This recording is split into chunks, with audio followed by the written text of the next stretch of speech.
با مقصد اجرای دستور سپارش‌های حکومت جمهوری تاجیکستان جهت رشد منبعی استحصال محصولات کشاورزی و زراعت‌های پولیزی مخصوصاً خربوزه در قطار دیگر شهر و ناحیه‌های کشور در ناحیه شرنم نیز عید خربوزه دایر گردید.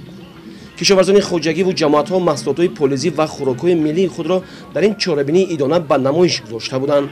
ساحه کشاورزی و زیاد نمودن استحصال محصولات کشاورزی همیشه مورد توجه حکومت جمهوری تاجیکستان قرار دارد و گذراندن چنین چهاربینی‌ها محض برای رشد منبعی آن روانه گردیده است. ناحیه شهرنم یک از ناحیه‌های کشاورزی به حساب می‌رود و بیشتر شغل مردم ناحیه شهرنم اصلا این کشاورزی است و بیشتر در زمین‌ها مردم با خریدن محصولات کشاورزی، محصولات پولیزی مشغول می‌باشند و امروز با تشبث و با امر جناب عالی پیشوای ملت پرزیدنت محترم امامعلی رحمان در ناحیه جشن عید خربوزه برگزار گردیده است و تمام کشاورزان ناحیه در ناحیه شهرنم که 7 جماعت فعالیت دارد محصولات کشاورزی برای نمایش پیشنهاد کرده شدند و امروز این جشن با یک تنتنه بزرگ برگزار گشته ایستاده است و چخیلی که دیده ایستاده اید کشاورزان ناحیه برای نمایش محصولات خود را پیشنهاد کردند و همه ساله وقتی که در شهر دوشنبه